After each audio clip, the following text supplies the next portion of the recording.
రాజకీయాల్లో అవినీతిని ఊడ్చేస్తానంటూ ప్రగల్భాలు పలికి, రాజకీయంగా అందలం ఎక్కి, అవినీతికి కేరాఫ్ అడ్రస్ మార్చుకున్న ఆప్ పార్టీని ఢిల్లీ ప్రజలే ఊడ్చిపడేశారు. అవినీతికి వ్యతిరేకంగా ఉద్యమించాల్సిన కేజ్రీవాల్ కేవలం ప్రధాని పీఠంపై కన్నేసి ఎప్పుడైతే రాజకీయాలు మొదలుపెట్టారో అప్పుడే ఆయన పతనం ప్రారంభమైందని చెప్పాలి.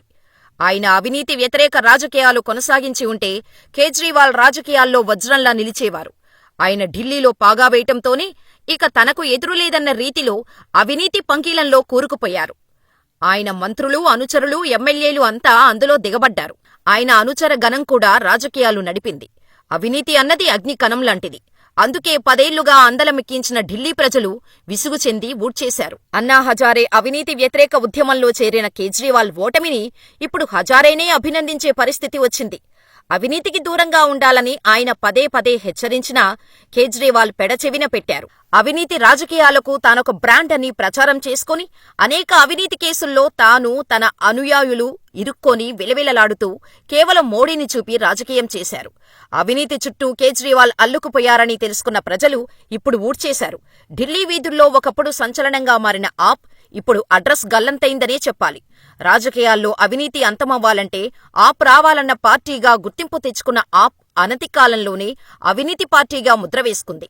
ఈ ఓటమి స్వయంకృతం. నిజాయితీగా ఢిల్లీలో పాలన చేసి ఉంటే ఆయన ప్రతిభ ఇనుమడించేది, ప్రజలు ఆదరించేవారు. కాని అది వదిలిపెట్టి దేశమంతా తిరిగి తానే ప్రధాని కావాలన్న దురాలోచనలో రాజకీయాలు చేసి చతికిలపడ్డ తీరు, అవినీతిపై పోరాటంలో కాంగ్రెస్పై యుద్ధం ప్రకటించిన కేజ్రీవాల్ అనతి కాలంలోనే దేశ ప్రజల మనసులు గెలుచుకున్నారు.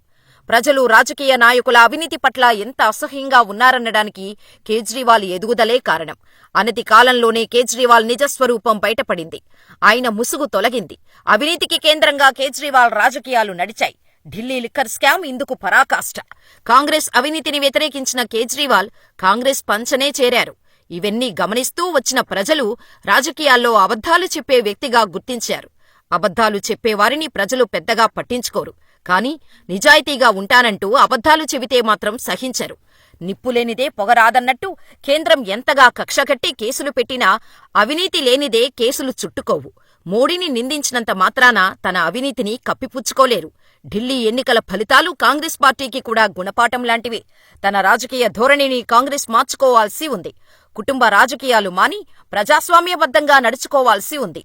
ఈ క్రమంలో కేజ్రీవాల్ ఎంతగా ఇప్పుడు అరిచి గీ పెట్టినా ప్రజలు ఇక ముందు నమ్ముతారని అనుకోవటానికి లేదు.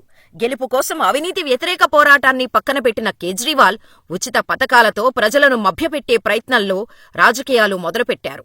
అవినీతి వ్యతిరేక రాజకీయాలు పక్కన పోయాయి. కేవలం తన స్వార్థ రాజకీయాలతో దేశ ప్రధాని కావడమే లక్ష్యమన్న రీతిలో ముందుకు సాగారు. పరమపద సోపాన పట్టంలో పెద్ద పాము మింగితే పడ్డట్టుగా కిందపడ్డారు. ఇప్పుడు ఆయన అవినీతి వ్యతిరేక మాటలు చెబితే ఇక ప్రజలు నమ్మరు. ఏం చెబితే, ఏం చేస్తే రాజకీయంగా ఎదగగలమో కొత్తగా ఆలోచించాలి.